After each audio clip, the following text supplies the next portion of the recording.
Hello, everybody, and welcome. I'm super excited to welcome you to this very special event. We're commemorating Women's History Month here at the New York Film Academy with this really special panel, Women Behind the Lens, a discussion with some extraordinary women cinematographers. My name is Neil Wiseman. I am chair of the producing department here at the New York Film Academy. And I'm really thrilled that we were able to put this panel together.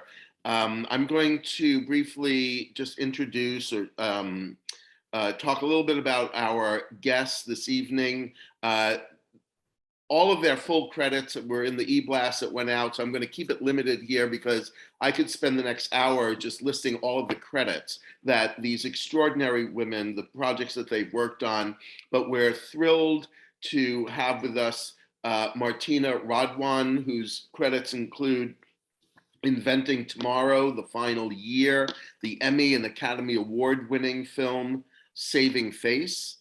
Shana Hagan is with us, who shot the Academy Award winning Breathing Lessons, 4 seasons of Parks and Recreation, the TV series, 17 Sundance Film Festival selections, and most recently, one of my favorite shows of the year, the HBO hit series Somebody Somewhere.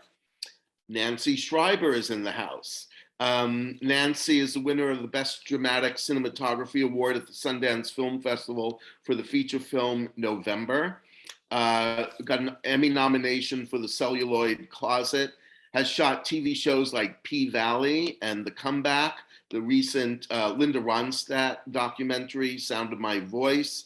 And I can tell you, I personally know Nancy from way back when. I think we were teenagers when we worked on the Red Hot and Blue music and film project all the way back in 1990. As I said, we were teenagers then.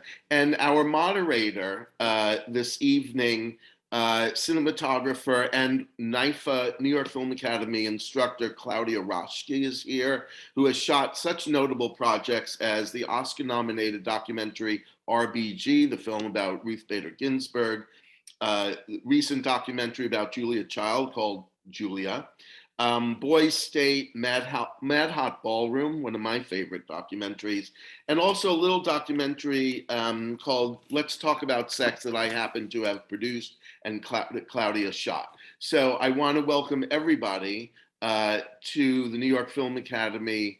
Come on in, everyone. Very nice to see you all. And I'm going to turn this over to Claudia. Oh, thank you, Neil, so much. And thank you, everybody, for participating. I think this is fantastic that in our busy schedule that we found time to come together in March, Women's History March, to celebrate, the history of what women have created and paved the way. And you are such a great example of having paved the way in cinematography. And I hope that we can inspire more female cinematography students to, follow suit. And on that note, I would love to for all of you to take a moment and introduce yourself, how you started, and what type of cinematography you do, so that our students get a good picture. Martina, why don't you start? Hello, everyone. It's lovely to be with you all in the same room. Unfortunately, I can't see the students, but hi. I started out in fiction film a while back in my native town, Berlin, and yeah, shot feature films until I would say 2008, when I switched more primarily into documentary. Yeah. You're muted, Claudia. That will happen a lot, that I'm going to start talking and I'm still muted. And on that note, you know, it is very similar to my experience. I started out for 10 years in shooting feature films before I found my true passion of shooting documentaries. And now the documentaries that I shoot all have a substantial part of fiction in it. So it seems to all come together in a wonderful way. But I would really love to see part of your work. So maybe we can show one of your clips, Martina. Ah, of course.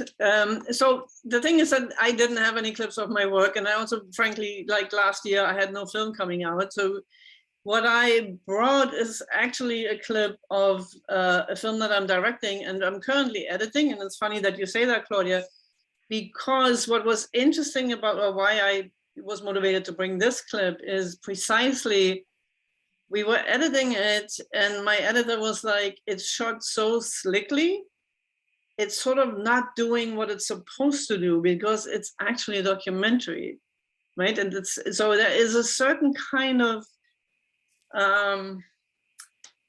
there's a certain kind of energy missing because it's too narrative, which I thought was really interesting because yes, the distinction between documentary and fiction is getting smaller and smaller. And, you know, in a beautiful way, as cinematographers for documentary, we can now use all the fiction tools that we couldn't use a couple of years ago. But I thought it was just interesting to really think about, like, well, can it be that a scene is too well crafted for a documentary, and what does that actually mean, right? So the clip that I'm showing, I'm using it in the film for voiceover. I spare you the voiceover because it makes no sense. So it's, you know, it's like you have to sit through like an uncolor corrected and unsound designed and all that. And, Fantastic. Well, I'm excited to see it. So let's play it. okay.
Fabulous. Well, it's a little hard to watch without sound. I mean, without the voiceover. Right, right. Interesting. The following, somebody's action is so organic, and at the same time, it feels like you're really there. There's no impact of your camera being noticed. It feels so natural. Mm. Uh, how did you create that kind of tone of being so unobtrusive and yet just being ignored by your, subject? Well, he's not really a subject. Like him and I are basically related at this point. So there was an intimacy, and he was used to the camera. Fantastic. And is this, can you tell me a little bit about the bigger scope of this project? It's a personal documentary, and that's why the scene. That's where this idea is coming from. Like it's actually shot and edited too well to have that personal aspect of it, because I am behind the camera, and that is part of the film, that I'm behind the camera, right? So it doesn't feel like somebody watching somebody, right? It feels like somebody watching a character. So it's a personal documentary about my experience of like helping or supporting 3 Mongolian teenagers. Fantastic. I love the work, Martina, because I don't know that much. I don't know anything about the story, but I get such a sense of character from the details that you choose to shoot. All the items that you choose to focus on. I love being able to kind of get a character development through the details that you choose. So the socks that he's wearing and the inside out sweatshirt and all that stuff is just so beautifully character defining. Is there a choice that you go through when you shoot? I mean, I know my process, but is there I am always fascinated by details, but I just wondered if you could talk about your process there with him. I mean, is it a sense of getting enough footage for an editor, or is it just something you're drawn to? Like the dirty socks as well was again something that is. I love the dirty socks. Yeah, I mean, it's just in that one little moment, those one little shots, you really do get a sense of character. You wonder, and you're drawn into this character. You want to know more about him because of all these little details you choose. So I'm curious about your process there. No, I mean, it is, I'm trying to understand who I'm actually looking at, right? And I'm trying to understand what every human is sort of like a puzzle, right? It's like we're all made out of the same, and yet we're also different, right? And I'm trying to bring the differences out, right? Like, so yeah, it's like, skinny kid, hardworking, dirty socks, any helmet will do, really, right? Like, so there is this, I'm really trying to understand who the character is and what's special about her or him. And another reason why I actually chose the clip is what I really love in documentary is having a continuous take. To me, the highlight is when you don't have to cut, when everything is told in one take and there's a dynamic behind that. Obviously, you need action. You can't just have somebody sit. Yeah. Because my second clip that I would have shown was actually the opening of Fat City. I don't know if anybody knows that film. Right, Nancy? Like the opening shot is like, it's one shot. So there is nothing happening in this one shot except like a slight movement and a person like going through a tiny, tiny room. And that you learn everything you need to know about the character and what kind of film that is. And so that to me is always the goal. Like, like find that one shot that shows you who you're dealing with and what the language of the film is. But talking about challenges, because obviously in terms of storytelling, as a cinematographer, you are always challenged by trying to, merge with the vision of the director, and then you are in the scene and you're self-directed, so it becomes quite normal of taking charge of where to float with the camera, how you're going to make this happen as one master shot. I call it very often shooting in sentences, because cinematography in documentaries is like as if you're writing, right? You are telling a story and you're kind of not just holding on one thing, but you are floating with the person, so that you're creating a sentence, another sentence, then it is a paragraph, more paragraphs become the story. But that challenge of being a woman cinematographer, do you feel that you yourself have run into challenges as a woman cinematographer? Like in your career, talking not in terms of as a director for your own personal film, because obviously you have much more control over the circumstance, but as a female cinematographer, have you, what were your challenges? And I'm opening this up to everybody. Yeah, let's open this up because Oh, I could write a book about that. I'm older than everybody. Oh, Yeah, but the thing is, there are challenges, and that it's part of the reason why there is a lack of recognition, and that's part of the reason why we are celebrating the women who have created an example and a path. And it's important to understand the circumstance and also how to from there move on into how can we keep the door open for other people to follow, other women, other, more diversity, more equality. And I think that is really relevant to reflect on that. What do you think, Nancy? oh, well, so I came up in New York in the electric department, and there were only two of us women at the time, a woman named Celeste Ganey, who was smart enough to do lighting for restaurants, and she's a poet now, and I'm hard-headed and kept going. I do have to say that I did not have an issue getting work as an electrician and a gaffer, because the cinematographers would hire me, men mostly, mostly narrative. I didn't go to film school. New York was a big commercial town then, and there weren't all the television series that there are today. So I had this training, but when I started shooting, and I'm using that word, when I started becoming a cinematographer, the few women that were working were doing news and documentaries, and I had nothing to show. So I made my own film, and it actually did really well. It was in New Directors, New Films, and it was, really, I could have taken off as a director, which I'll tell you right now, it's like, oh man, why didn't I do that? But you could only do one thing then. And I wanted to be a cinematographer. I did make 2 other films.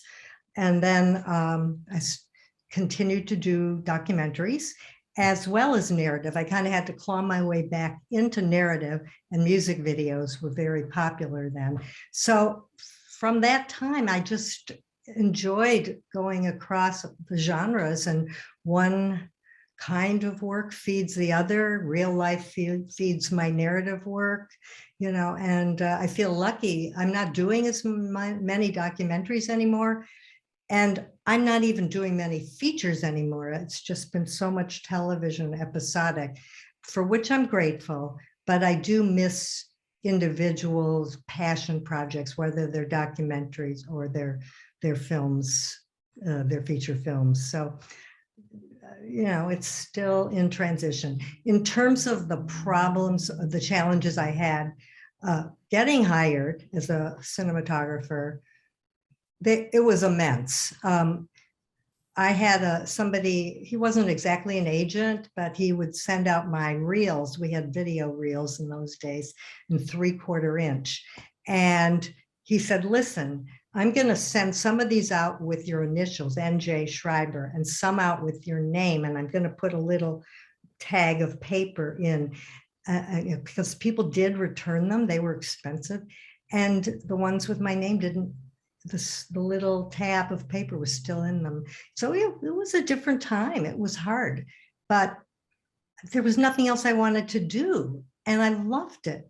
So I just kept going, and I'm still here. And it's fantastic. And what clip did you bring for us to see? I brought something from a series for Stars called P-Valley, first season. I was thrilled to be able to do the pilot and subsequent episodes, but creating the pilot with a woman named Karina Evans, a Canadian director who was really got her start with Drake music videos, and she's just doing so well now, and had a huge lookbook, like 70 pages that we adopted, and every director coming in, because there's always a different director every episode, would get this lookbook. And so I'm just showing you a trailer from the series that's mostly from the first episode.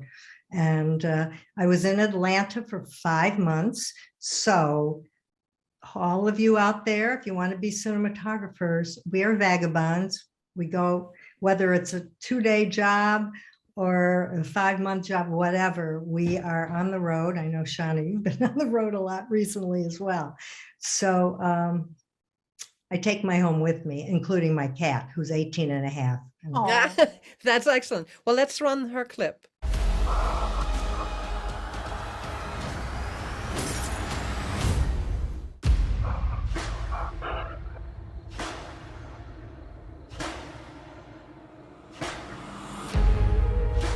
My club got everything that a man need. What's your name? Autumn Night. You got potential, but you ain't ready yet. If it's one thing I know how to sell,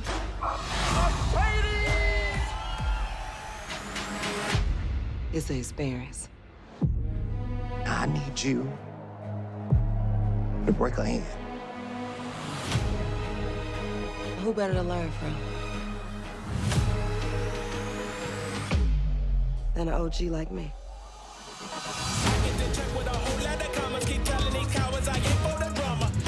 Mercedes last dance. Who gonna take over your Sunday night set? You know how fellas go crazy for the new girls? Once upon a time, I took a wrong turn. I've been up and down this river looking for you. I got the heart of a lion. I got no love for the ones on the feet. Life is just a long day's journey into tomorrow. I'ma go hard till they lock me away. You just gotta make it through the long, dark nights.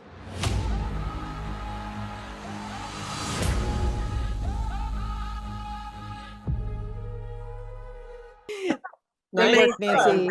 Yeah, really, really beautiful. I am just really thrilled about all the different colors you brought to the show.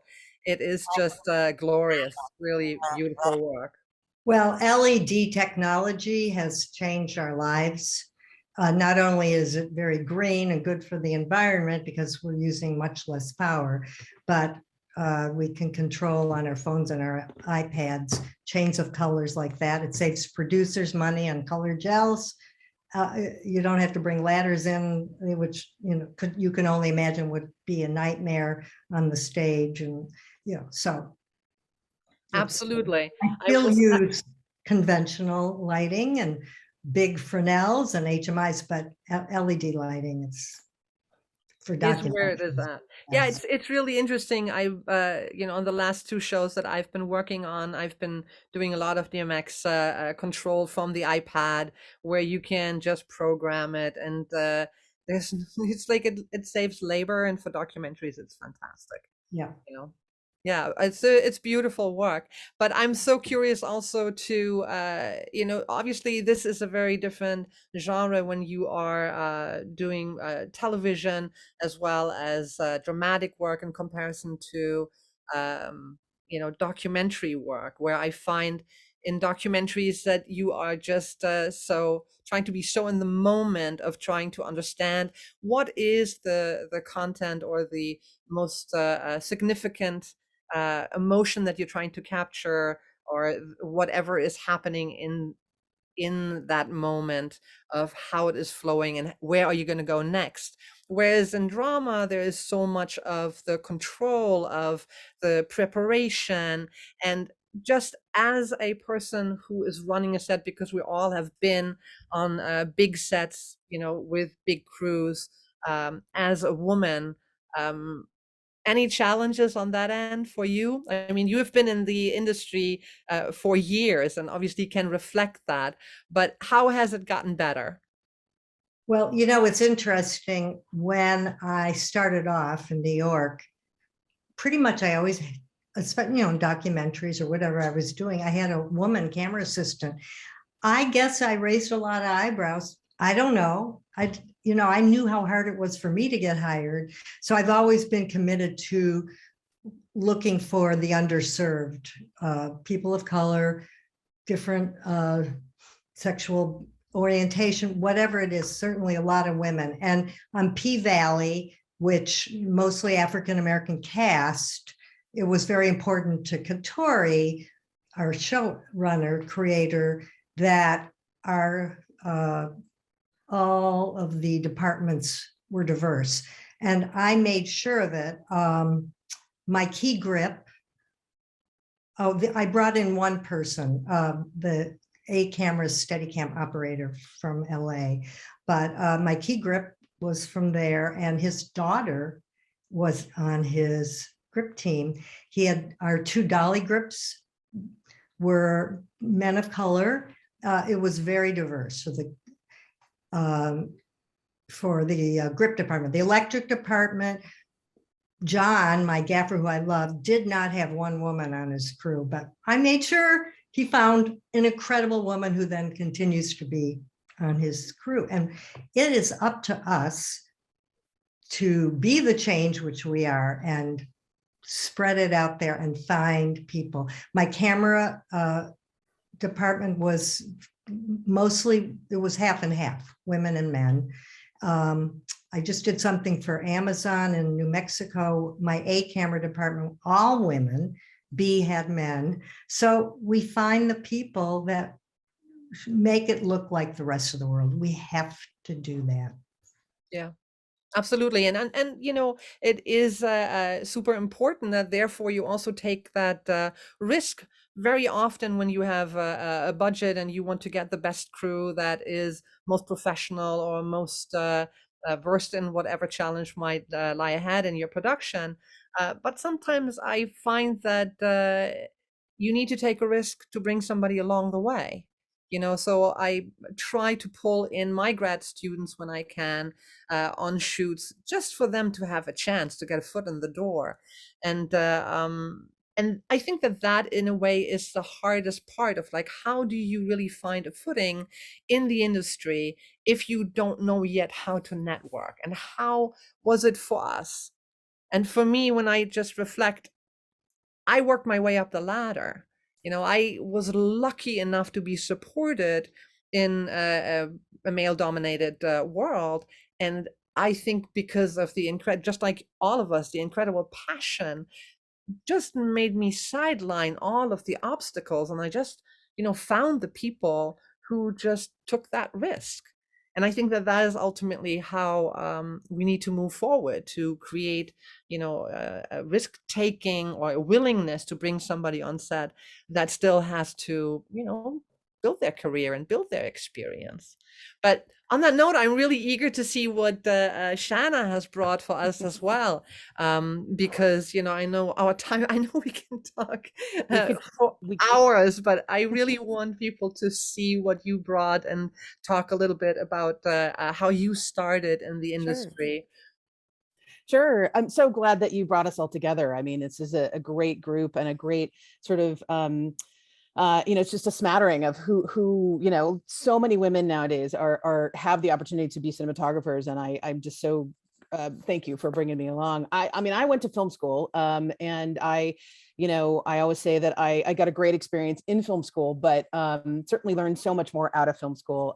Right. My first job out of film school actually wasn't shooting. I'd been shooting a lot of people's films, my own films, as well as other people's films in film school. I had a great sort of experience and a confidence about me, but no one would hire me out of film school. I really had a struggle and really was challenged to find people who wanted to pay me to shoot. And so I was offered an assistant editing job. And at the time I was like, oh my God, it's not shooting. I was dejected, but I took it anyway. It was on a documentary called Hearts of Darkness, which was the making of Apocalypse Now, which is amazing. You know, I was always really interested in documentaries. And so to be sort of in the edit room for a documentary was pretty illuminating. And actually in my, you know, like at the time I was like, oh my gosh, this is not the perfect job. But in hindsight, it actually was the perfect job for a young cinematographer to spend time in the edit room to see how an editor crafted a scene together. It was pretty spectacular, pretty remarkable. From Hearts of Darkness, I moved on to actually continue assistant editing at National Geographic in their natural history division. And I worked on natural history films as an assistant editor. So again, I was shooting films on the weekends, just trying to do, you know, my mentor, Alan Davio, was a great proponent of just, if you want to shoot, shoot. If you want to direct, go and direct. Early part of my career, I was trying to do anything I could to shoot, but to pay the bills, I was working as an assistant editor. And again, working with filmmakers who were very supportive. I think Claudia, you had mentioned, you know, finding your supporters. You know, people are gonna say that you can't do this because you haven't ever done this before, but then go find somebody else that would give you an opportunity. You know, so I think I worked with some filmmakers, Paul and Gracie Atkins. Paul actually is an ASC member now. He's a talented cinematographer and director, but they gave me an opportunity to go shoot on the weekends. They would give me Friday off and I'd go Friday, Saturday, Sunday, and we'd go up to Berkeley to shoot a film called Breathing Lessons. And we went up 3 or 4 weekends in a row. This was while I was a full-time assistant editor. And that film ended up going, and it went to Sundance, and it ended up winning an Academy Award for Best Documentary Short. So it was in those couple of years where I was transitioning from assistant editing, and once the Academy Award, I was like, okay, I think I can call myself a cinematographer now. And I used that kind of as a little bit of a calling card to say, hey, I can shoot. I gained a little more confidence. And so for the next 10, 15 years, I was shooting a lot of documentaries. I got a little bit into the reality world. I shot some 4 seasons on Survivor. I did some Apprentice in New York City. And then I kind of said, okay, I've done that. Like, let's, you know, I used my documentary skills in the reality world. And that's a great way to kind of learn. I learned a lot from my reality world. And then I actually dipped a little bit into scripted television. I did 4 seasons on Parks and Recreation as a camera operator, kind of learned the scripted world as an interesting way to use my documentary skills in the scripted world. And then continued after Parks and Rec. I did a lot of documentaries for the last 10 years or so. And then now I'm just dipping my toe back into the scripted world, again, using my documentary skills in the scripted world. I've done heading actually into season 2 on Somebody Somewhere for HBO. And I did another series for Fox called, it was called This Country, but now it's Welcome to Flatch. It's airing now on Fox Thursday nights, I think it is. So yeah, my career has spanned, you know, all different genres. Like Nancy, I love to kind of float around, and I love that one type of work informs the other. My documentary work informs my scripted, and my scripted work really does inform my doc stuff. I love telling stories. I think regardless of the form or the genre, we're all storytellers, and I love, you know, just whatever the genre, whatever the project, I'm in if it's a good story. So I'd love to show you a clip from a documentary that I did called The Kingmaker. And this was a film that I had done with a longtime collaborator, Lauren Greenfield. I'd worked on a little bit on Finn. We also did Queen of Versailles together. Also Generation Wealth I shot. And The Kingmaker was a film about Imelda Marcos. And the clip I'm going to show you is actually the first day we were with Imelda. We had zero idea. So it's basically documenting the life of Imelda Marcos, the wife of the former dictator of the Philippines. And, you know, Lauren had been granted access to Imelda, and we didn't really know, we weren't really in charge of her schedule. She just said, you know, okay, here we go. We showed up at her apartment. She said, hop in the bus, we're going. We're like, we don't know where we're going. We don't know. So we were, you know, one lesson of the documentary world is they're being ready for anything. So we were certainly ready for anything. And she just took us along a ride. So, anyway, we'll watch. This is the opening sequence from The Kingmaker. Go.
Mga bata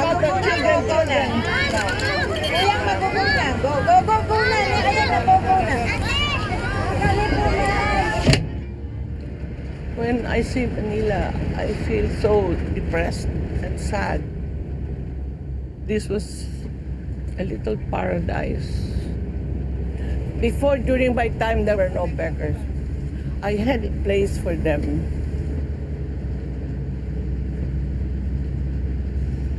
This is the palace. I miss the clout of being First Lady. Not exactly the palace, because it was not really a very comfortable place to live in. But I miss the clout wherein you can do so much.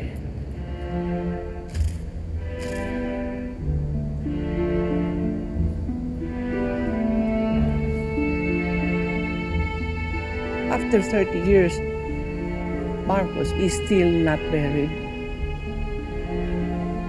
He's lying in state in Ilocos, near our mansion. I always visit him when I'm there. She's losing the body for political purposes because her big dream is to restore the greatness of the Marcos family, and it can only be done if you give him a hero's burial. And of course, outside of that, getting one of the children to run for the presidency. The main goal of Imelda Marcos is to vindicate the family's honor, the family's name, except that the Filipino nation will never allow for that. Ah, beautiful. That's amazing.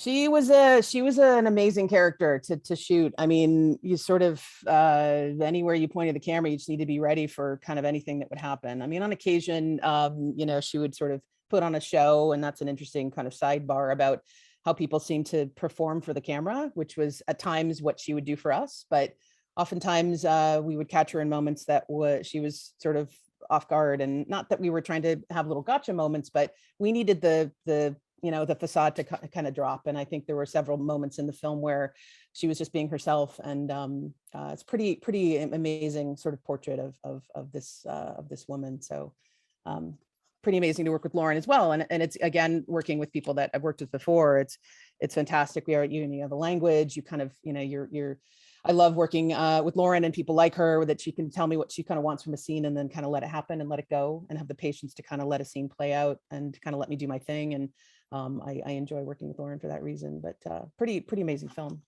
I mean, Yeah. I do love how the shots hold, and you're just seeing so much life, not only with her, but you know, the kids outside, and just, I mean, it's just so beautiful and hard to shoot in a moving vehicle. So bravo to you. Thank you. Yeah.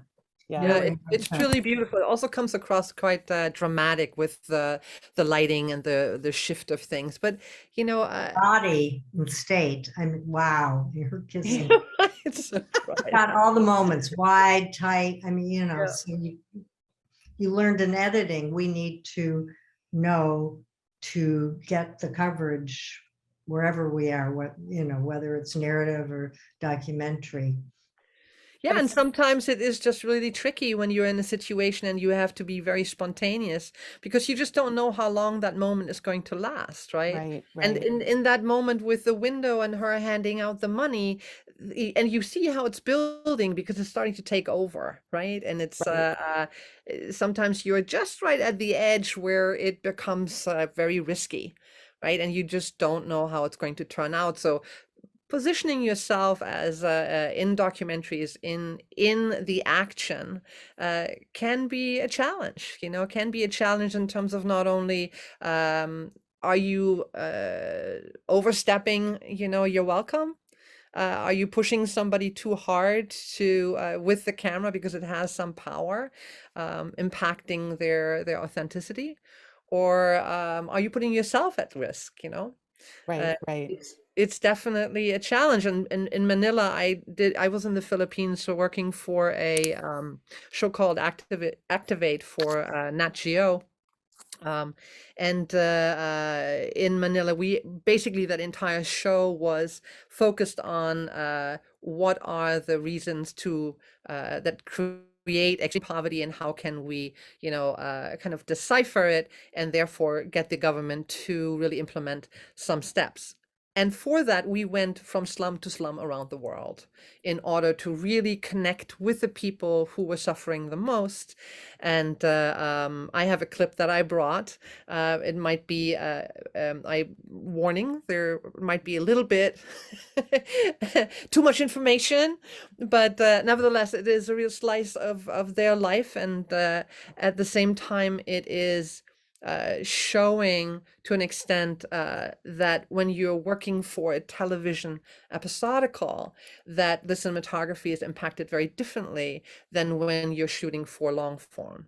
And for me, that was really a learning experience of understanding that when you're doing, long master takes or following the action in a series, that is really compressed. There is not that freedom to explore character at length, and you have to be incredibly smart to recognize and seize the moment for the most important shot, and try to capture it as much as you can in these shots, so that it doesn't get lost in long transitions or long lead-ins and stuff like that. Efficiency in composition, efficiency in just storytelling. What is each one of these shots sort of telling our viewers, or what is, efficiency is a key. That's a good point about what form you're at too. Are you shooting a feature? Are you shooting a long feature? Are you shooting a series? Are you shooting a short, episodics of half hours? And everything needs to be kind of,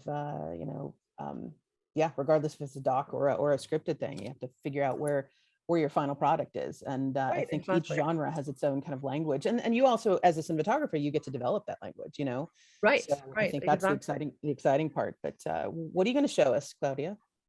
Oh, what am I going to show? Yeah, so it is a little sequence from Activate. It is in takes place in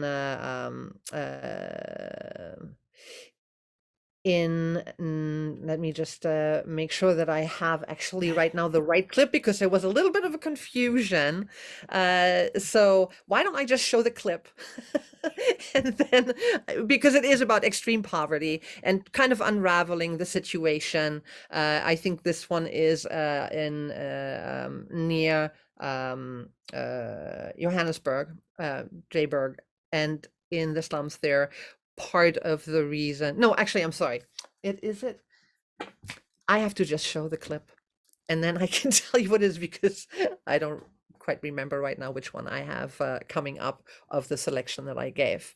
So can we just run that clip, please? Thank you.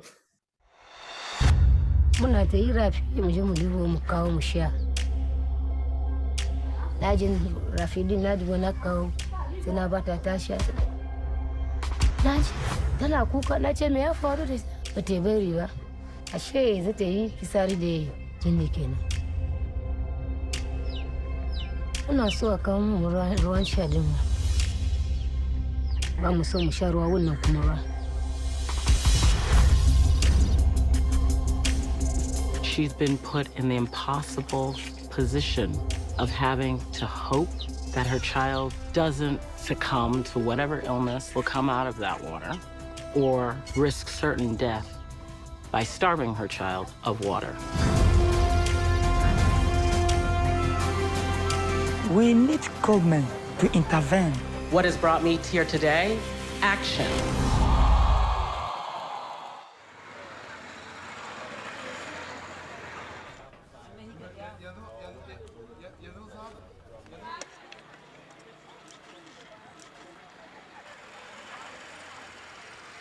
This is one of the biggest challenges we have here around this place. Here in this field, I can assure you that you definitely find a whole lot of poo in nylon bags, paper bags, and even directly in the open. People come here in the morning, very early in the morning, and late in the evening to come do their thing. As a matter of fact, when we were coming in the morning, I still saw someone here pooing. And the bad side is we have a primary school just directly opposite it, We know the health hazard this poses on the children.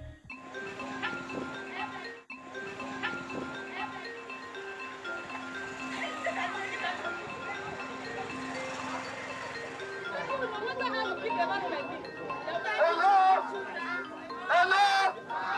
We know that some person get toilet so they don't have. You feel like me, I don't have toilet themselves. Are you safe? The activity we're having today is called triggering.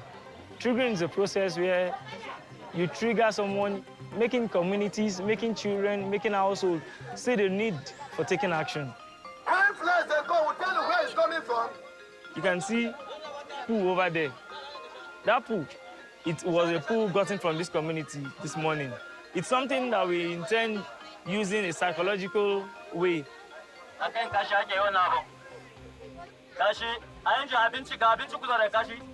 Who will follow me, John Mama?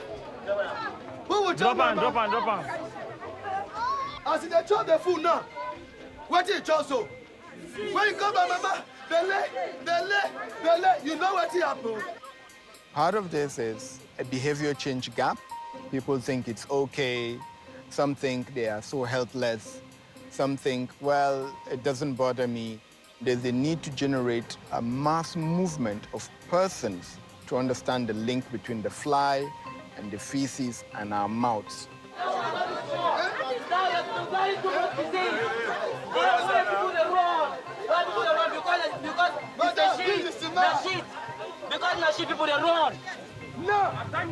sir, we done the chop and drink our shit. One thing we go to see say we know the chop and drink our shit. We go get task force, we go get good plan. After the community is triggered, the community today will design an action plan. Okay, 2 weeks. Every shit outside, they will cover them. For the action plan, they decided that within 2 weeks, every shit in the open will be buried. So today, to do it, they will go clean. They themselves will have to take actions by themselves. We are not the one providing the solution. The community themselves are the one providing the solutions.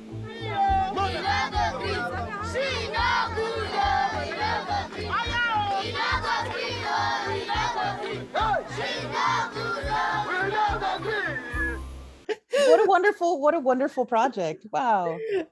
Well, you know, the interesting thing is that when we were on the road and going from the different regions, trying to capture something with the activists who were trying to trigger and even communicate, I never knew what I was going to film. It was so spontaneous. And then in the moment, because it is a live event, there is no going back. You have a group of people reacting, and, you know, here I am trying to even understand. I don't speak their language necessarily, tuning in completely to really float with it and make it happen was the biggest challenge, and just be on top of it every second of the way. And what it really takes for me when I am in that situation is that I get triggered because I have like this curiosity to find out more, and that really guides me to grab what is happening in a very demanding way. But what you also see in that clip is how it is edited together, and long movements and pauses out the window. They're constantly out the window. So it becomes more of a montage, even though that it is a cohesive scene, but there's no time for it in, you know, 40 minutes of a show. There's no time for it. So lyrical movements, it's all about, you know, giving you a sense as the audience of what they're trying to do as a community, getting the faces involved, getting a sense of the hierarchy of that village, and you're out of there, right? Very different challenge. Well, that's like topic over character, right? Because that's the most often series have a topic, and that's why they exist. So it's always topic over character, which is different than in a 90-minute feature-length film. Yeah, sure. No, exactly. Where the storytelling is really coming through the characters or their challenges, right? Well, it's exactly what you said before, right? It's like when you know that, it's even, you even have to be more in tune with the character to get these like tiny moments squeeze it out of them, you know, in the hope that it will make it into the finished product. Yeah, no, exactly, exactly. This is also, I just want to comment too, an amazing example. I mean, Martina, on Inventing Tomorrow, you probably had the same kind of challenges, is shooting sequences where the subjects are speaking a language you don't understand. And I love the ability, I mean, you get the moments, you know, and Inventing Tomorrow is a great example. This Activate series is probably a great example. And I've been in the same situations where you use your intuitions and you use your sort of all of your you know, emotion and your empathy and your sympathy, everything that sort of clues into what's happening in a scene without really knowing what people are saying. And I love that. This is a great example of Right. that, where you're telling a story without really even knowing what they're saying. You're feeling and using that emotional response to inform your work, which is wonderful. Which on Martina, your clip, you know, you said, oh, there's no voiceover. I didn't need sound. And I, you know, I was able to follow. Sorry, I don't know why there's feedback. But also, because I've worked a lot in China, I was able to see, and it was a narrative, when the acting was bad, because language is stripped away and it's a visual medium. Sound is really important, and yet we need to be attuned to the moment and look at expression, faces, and, you know, hopefully somebody's near you not to miss something. But yeah, I love that we don't necessarily need to know the language to I find it like, sorry, Nancy. I find it actually interesting, because if you don't understand the language, you know, because we get distracted by listening, right? On one hand, on the other hand, especially documentary is so much about listening. But if you don't understand the language, you have to be connected in a very different way, and you have to anticipate in a different way. So I often, because I have shot in so many languages that I had no idea, right? But you need to have some sense of the culture. And then it's, I don't know, I find it freeing not to understand the language, because then you rely on your senses, you rely on your understanding, on like who you're dealing with and so forth. So I actually have fun doing, you know, shooting in different languages or unknown languages. Claudia's muted. Yeah. Thank you, Neil. I had a challenge, a great documentary. It was about sign language and teenagers who sign to each other actually develop their own slang. And even though I had an interpreter and I had, you know, an earpiece telling me what they were signing, because there was so much slang in it that she was so confused as well. And you had to go off completely by their emotional reaction. And it refocused me of what was important, because it is all body language. It all comes out in body language. And the signing of their drama was so poetic that you could, you know, as you said, it was very freeing, because at that moment you projected into it what you thought they were talking about, right? A very different challenge than, you know, just listening and being caught up in, you know, what they're saying. But, you know, I want to just cycle back to, for our students' sake, because we want to see if there are any questions that they would like to ask us specifically.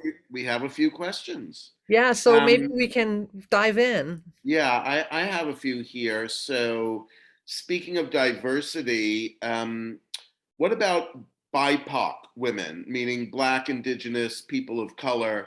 What's the situation for them these days? And I know, Nancy, you touched on it in terms of P-Valley, whatever, but maybe we have responses to that. Yeah, I certainly can respond to that. I think it is, especially in the documentary genre, there since cameras have become more accessible and smaller, and on the digital level, there are many developments for different communities that have started doing their own filmmaking process and just diving right in. And because the platforms have also changed in terms of visibility, there is a pool of many different communities available. I think the connectivity between these different pools of shooters or directors from whatever walks of life, that is what's really missing. It is all there, but how do we know about each other? And I think that that is my biggest question moving forward, is how do we open the door? How do we, make that flow better, that there is more of a flow for everybody to join into? Here's another, this is an interesting question. And I'm not on camera, so I would use my fingers and little quote marks, but as women cinematographers, do you have any thoughts about filming from the quote unquote female gaze? GAZE. And might that be different from the quote unquote male gaze? GAZE. Do you have any thoughts about that? I can say one thing, that honestly, we all, like, regardless of how you identify, we all see the world differently. We all have a unique perspective that we approach our work with.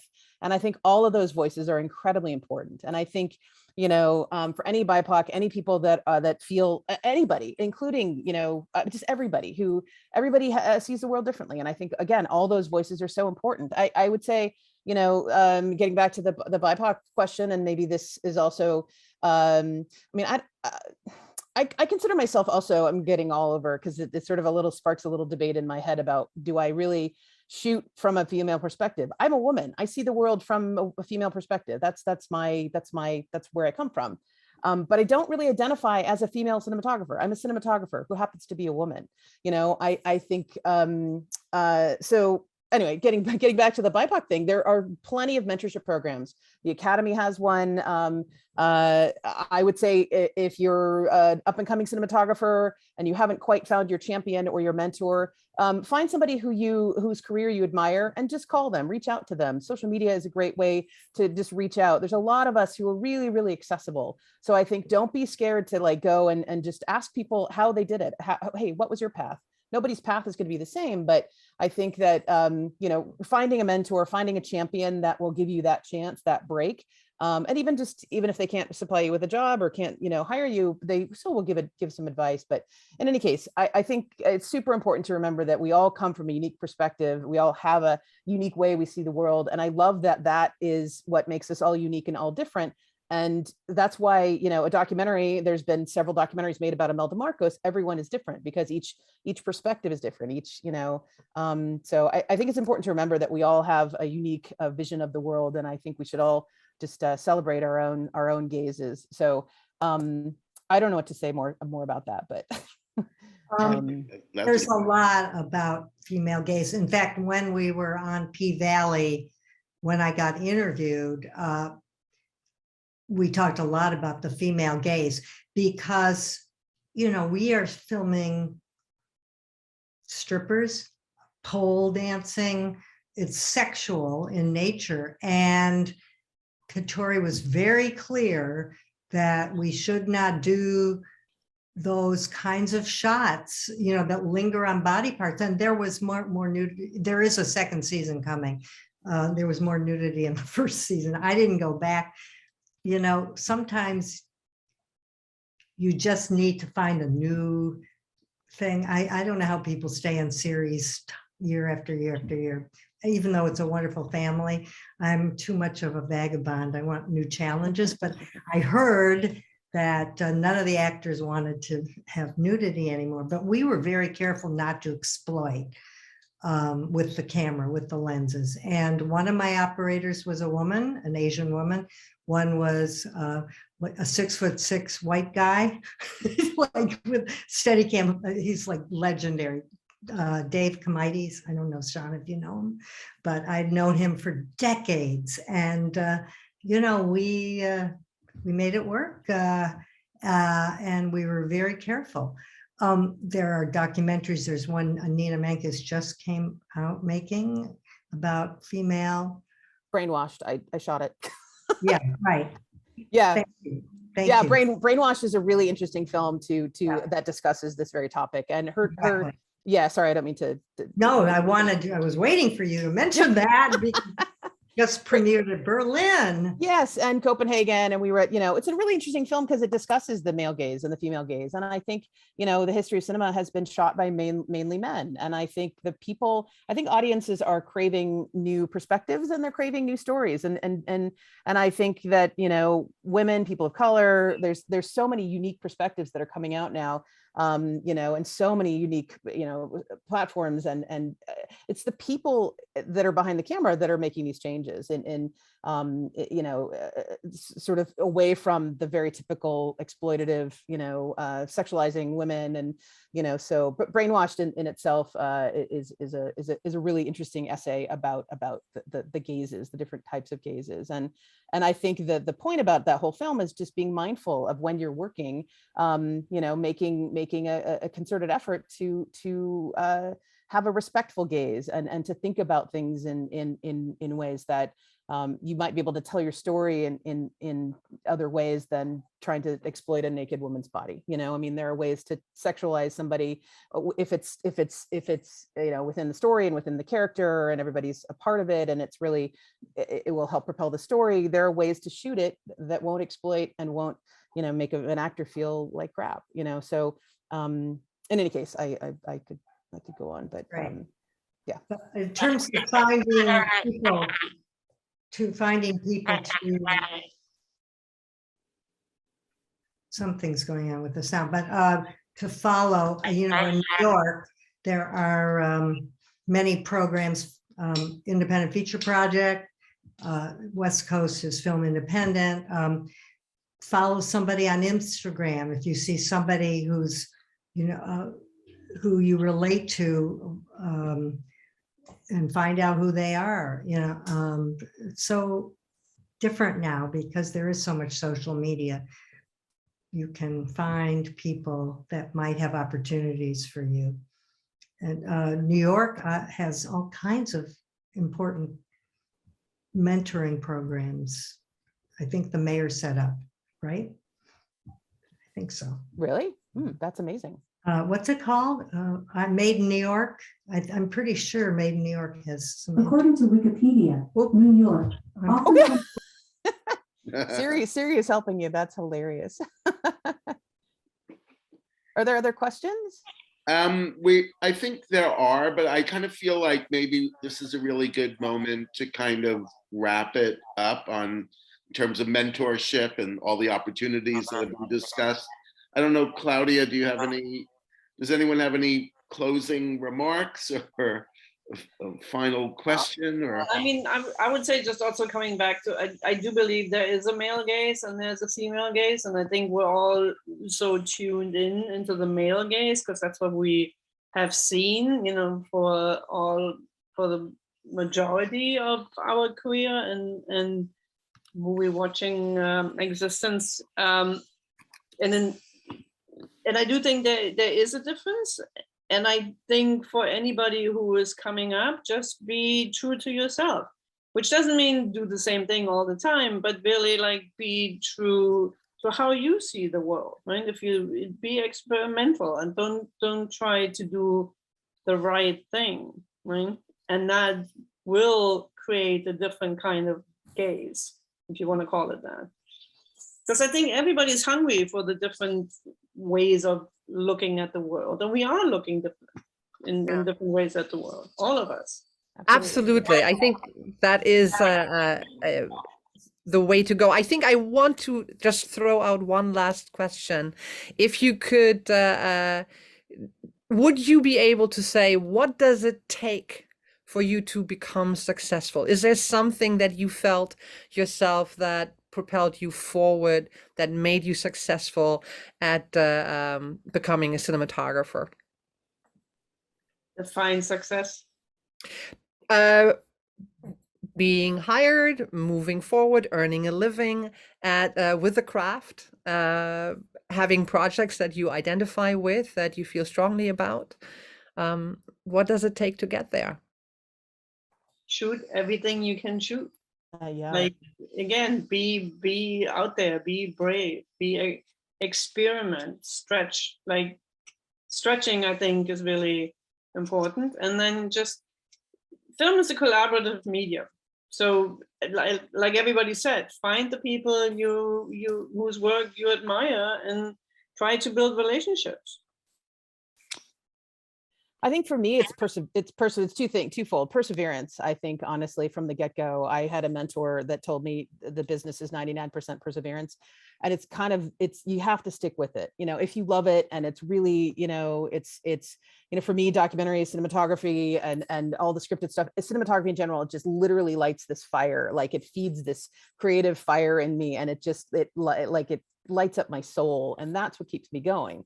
And perseverance is everything. And I think, in terms of this creative fire, I think finding ways when you're sort of either between jobs or you're, on a job that's not really great, there's always something you're going to learn from a job, even if it's not like the perfect job. But I think finding something to feed that creative soul. I mean, throughout my career, again, there's been jobs that I often say that they're jobs that I feed my belly and jobs that I feed my soul. And I try to maintain a balance between those. But there's always something too that I always am wanting to feed this sort of creative fire within me. So, whatever it is, if it's fine art, or if it's, hanging out with friends, or if it's, creating your own, like, painting or drawing or photography or anything that's sort of related to cinematography, you're not able to shoot, find something that sort of feeds that creative fire within you. And that plus perseverance is just going to kind of, will bring you through, and yeah, stick with it. You'll make it. Just keep going. The other thing that's hard is learning not to take rejection so hard. It is a very competitive world, but if you know that there's nothing else in the world you want to do, which I think for all of us, this is how it is. That was my hardest lesson, I think, to know that it wasn't personal. I would find out later, well, somebody had a friend who or somebody had worked with somebody and they just became available, when I thought I did the most amazing interview and I didn't get the job. This still goes on. There are a lot of people out there, and we never know the reason why we don't get work, but you have to learn to have a thick skin and know that there is always something else around the corner, and have those outside interests.